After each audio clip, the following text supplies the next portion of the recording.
আপনারা দেখছেন JTV24 BD.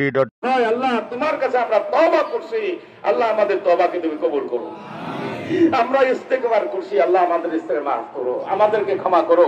হ্যাঁ, শরীয়তের কোন বিষয় যখন আসে তখন এই দেশের আলেম ওলামা আছে, আমার জানা আছে, আমি জানি ভালো করে রাজাবাড়ি ইউনিয়নের মধ্যে আমার সে ভালো ভালো বহু মুক্তি আছে, বহু আলেম আছে।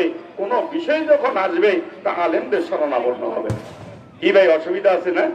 যদি আপনাদের রাজাবাড়ি ইউনিয়নের আর গাজীপুরের ডিস্ট্রিক্টের সব আলেমরা বলে আগামীতে যদি আমি আসার সুযোগ হয় তা আমি বলুম আমি তওবা করছি, ইস্তেগফার করছি, আমি মাসালা দিয়ে ভুল করেছি, মহিলারা নামাজ পড়তে পারবে।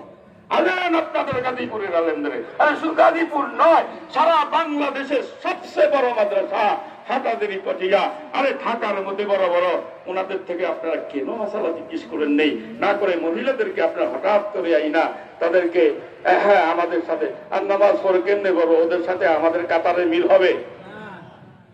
বলেন হবে? হবে না। কাজে একটা হলো নাবালক শিশুদের উপরে নামাজ নেই, ওয়াজিব নেই, পড়লে আপনারা সওয়াব পাইবেন। আর ওদের উপরে যেটা ওয়াজিব নয় পড়লে কি সওয়াব হবে? আরে বলে সওয়াব হবে। মাগরিবের নামাজ কয় রাকাত? জোরে বলেন কয় রাকাত?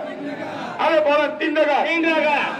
এখন যদি আসসালাতু খায়রুম মাউযুই, নামাজ তো ভালো, মুফতি আজিজুল হক আপনাদের সবাই নিয়ে আজকে মাগরিবের নামাজ 1 রাকাত বাড়িয়ে দিলাম, 4 রাকাত নামাজ হবে কেন? নামাজ 1 রাকাত বাড়ে অসুবিধা, রুকু সেজদা বাড়ে, কেরাত বাড়ে কেন?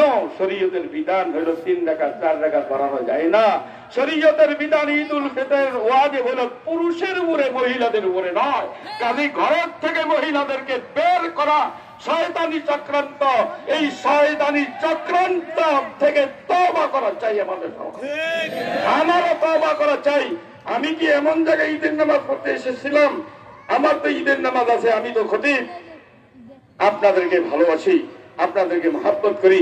সকালবেলা আসার সময় ওই যে আমি বুঝে লাইছি ওই যে ওখানে একটা সাইনবোর্ড আছে, মা ও বোনেরা লেখা আছে, তখনই আবার এদিকে দিকে একটা প্যান্ডেল, আমি আমার গাড়ি নিয়ে আবার পাবরিয়া চলে গেলাম, ওখানে তৈরি আসছি। আমি আপনারা ভুল বুঝাবুঝি করবেন না, যারা করছে 2-4 জন সাথী ভাইরা করছে, তাও আমাদের ভাই, ভুল হয়েছে, আল্লাহ তাআলা ওদেরকে মাফ করে দেন, আমাদেরকে মাফ করে দেন। আর ঈদগার উপরে কোন সমস্যা না আসে এই সমাধান আল্লাহ তাআলা স্বয়ং নিজে করো। আল্লাহ আমাদেরকে মাফ করে দেন, বলেন আমিন। কত বাজে ভাই? আমি আপনাদের কাছে অনুরোধ জানাবো, যতটুকু আমি বলেছি এখানে ঈদগার বাহিরে বলার অনুমতি নেই, আমার পক্ষ থেকে অনুমতি নেই।